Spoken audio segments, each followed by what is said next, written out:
सुर समूह विनती करे, पहुँचे निज निज धाम।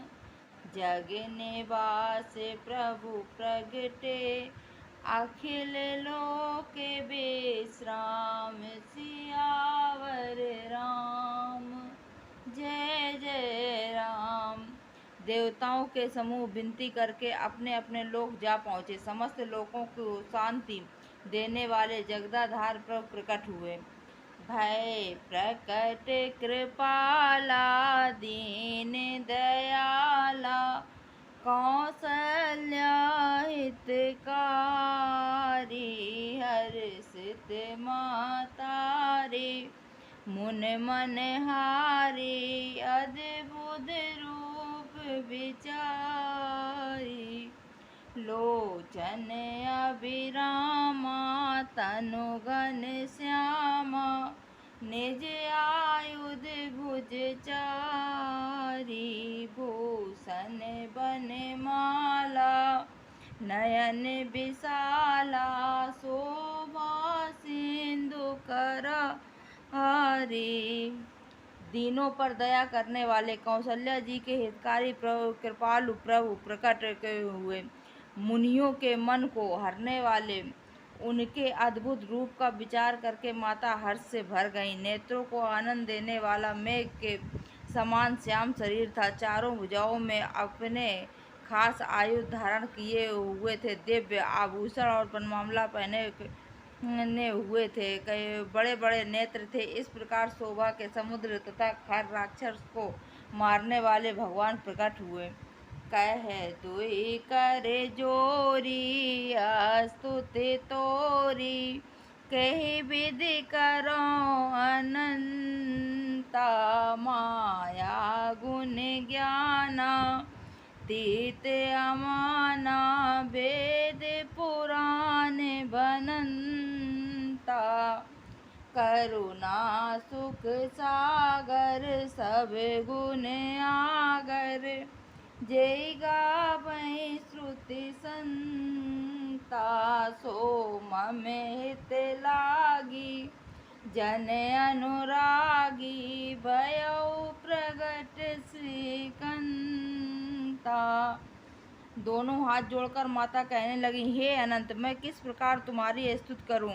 वेद और पुराण तुमको माया गुण और ज्ञान से परे और परमार्थ रहित बतलाते हैं। श्रुतियाँ और संत जन दया और सुख का समुद्र, सब गुणों का धाम कहकर जिनका गान करते हैं, वही भक्तों पर प्रेम करने वाले लक्ष्मीपति भगवान मेरे कल्याण के लिए प्रकट हुए हैं।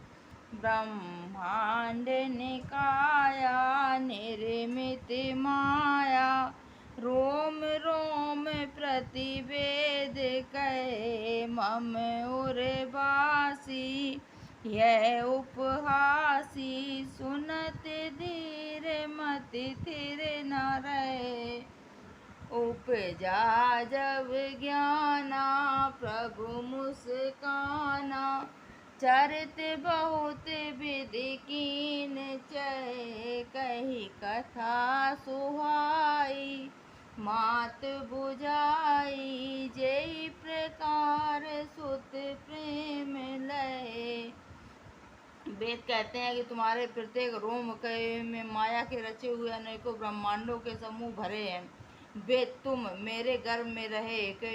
इस हंसी की बात के सुनने पर धीर विवेकी पुरुषों की बुद्धि भी स्थिर नहीं रहती, विचलित हो जाती है। जब माता को ज्ञान उत्पन्न हुआ तब प्रभु मुस्कुराए।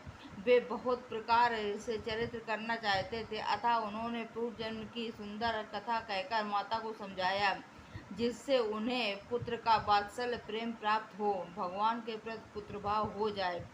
माता पुण्य बोली, सो मति डोली। तजऊ तात यह रूपा, की जैसे सुलीला।